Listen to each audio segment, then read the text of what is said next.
Oh my gosh. Rosalind or Jocelyn, do you have something to share? Dear Kellie, thank you, always, for opening up this audience for us. We were speaking to you earlier about when we mingle with your energy, it's fun because we're lowering our frequency into a kind of a danger zone. It's a little bit of a danger zone because we only exist in unconditional love and you exist where there's still separation present. So in order for you to reach us, you have to purify your energy frequency enough that we are not in danger of exposing ourselves to your frequency. But isn't it fun to be on that edge of danger, right? That's what we mean by it's fun. So when you look at your vices, it's similar. You're exploring that edge of what's okay and what's not okay, and it's kind of fun, right? The difference between pleasure from a 3D vice and the bliss of enlightenment is the sustainability of it. If you need something to be physically present for you to be guaranteed happiness, no, that's victimhood mentality because you're dependent on something, okay? Whereas if you are able to question the voices in your head that say you're not enough, you're not good enough, you don't have enough, anything that there's to be scared of,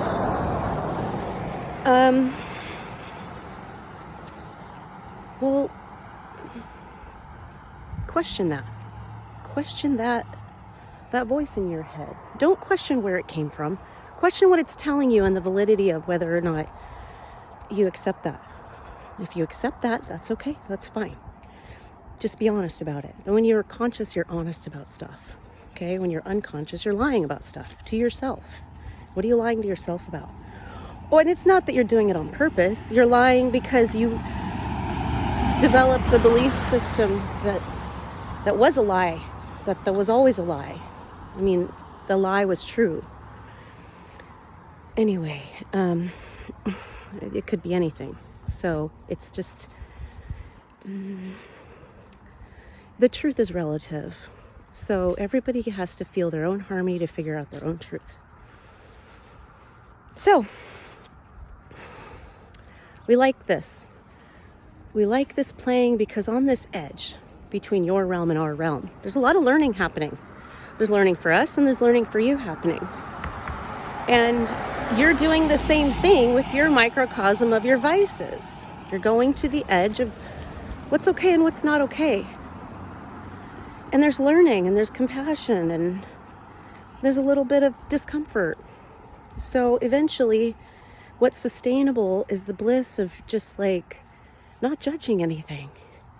When you stop judging things, there's a natural birthright of joy that just gushes out. It gushes out. Okay. It gushes out. You know, there's some source of youth inside you that has a never-ending flow. And it's all blocked up with judgments about what's wrong and what's right. And you need to make that happen. No, that's not how it works. You learn how to flow.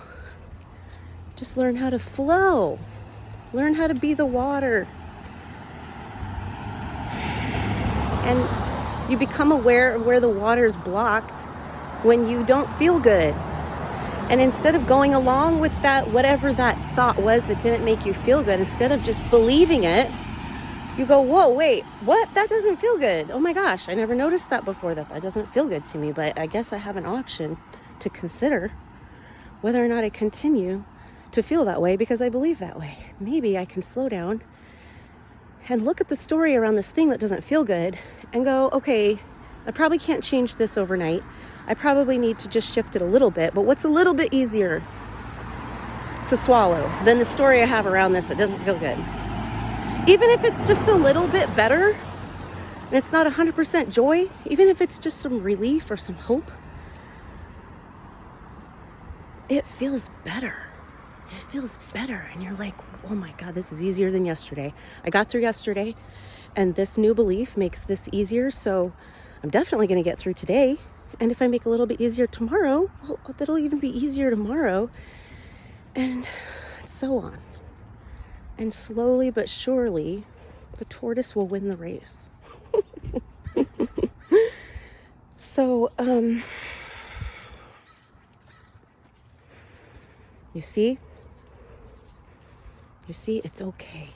It's okay wherever you are. Accept yourself.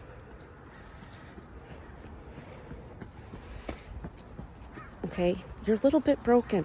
You're a little scratched up. Okay? You're not brand new off the showroom floor. You've been through some stuff. Okay, you got some bruising. The thing that will heal your wounds, I'm guessing it's unconditional love. Kellie's worried about her son. She's sending light to it. She's saying, God, look, I'm going to be your partner. I want you to be my partner to figure this out. Because I love my son. I will do anything for him as long as it's within my truth.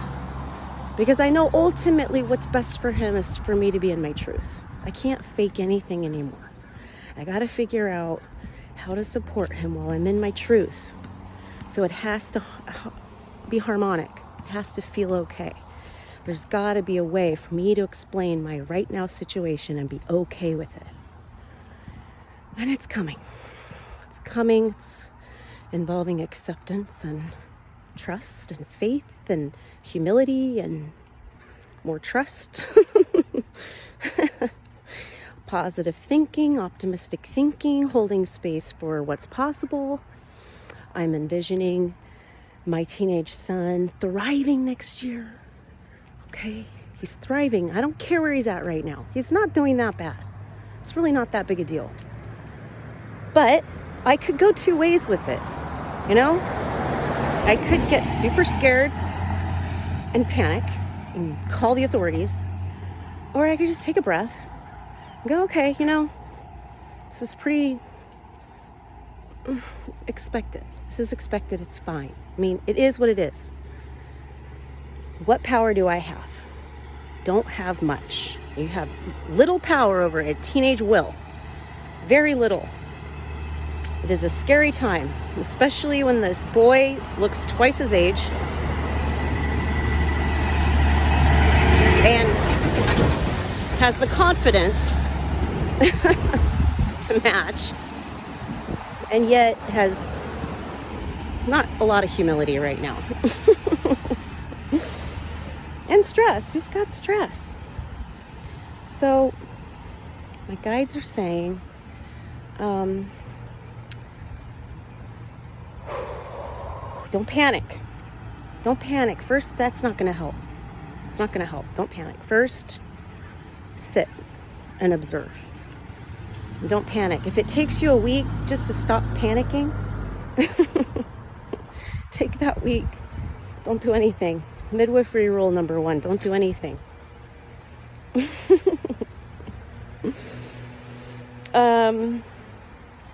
So, first of all, it's going to be fine.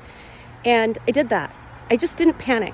That's all I did. I sent light. They said, just send light. I sent light, and you know what happened?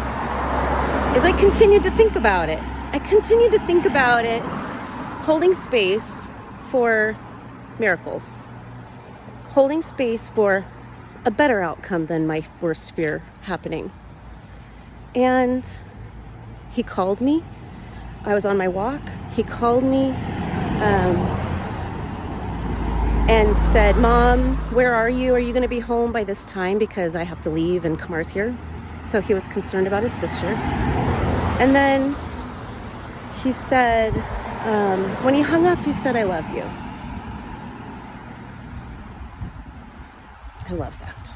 He does do that. He's 15. He still says, I love you when he hangs up the phone. I could live with that. I can hold on to that for a long time. And that can be enough for me, that my son hangs up the phone and says, I love you. There's a lot of guilt, though. There's a lot of guilt. Things that I fell short doing.